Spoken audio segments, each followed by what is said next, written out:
อันนี้ปลาส้มไร้ก้าง Hello po, my YouTuber friends. Andito po kami ngayon sa palengke ng... Anong lugar to? Singbury. Singburi.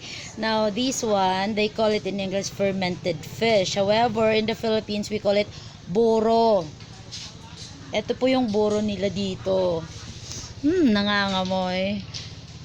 Miss na miss ko na tuloy ang boro sa Pinas. Ayan, oh. ปลาร้าปลาช่อนค่ะไร้ก้างไร้ก้าง How do you call this one? ใช่ค่ะปลาช่อนไร้ก้าง And this one? And this one? อันนี้ปลา And this one? Okay. อันนี้ก็ปลาค่ะไร้ก้าง Yan, iba't ibang klase ng boro po. นี่ Pero boro pa rin. ปลา At saka ito po, ay! Hipon! Ginamos! Hala, tawag namin dito, ginamos. Hindi saya. How do you call this in Thai? 35 บาท No, how do you...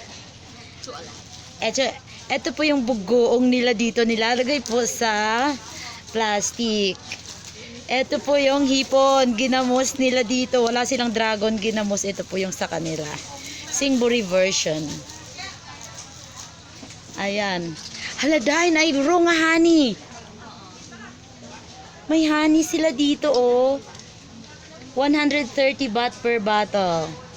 Kaya lang hindi ako bibili. Ala akong pera. Ayan. Thank you po.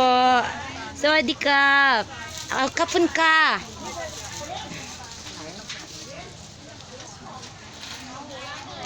Thank you for watching. This is Norbel. Don't forget to subscribe my channel. See ya.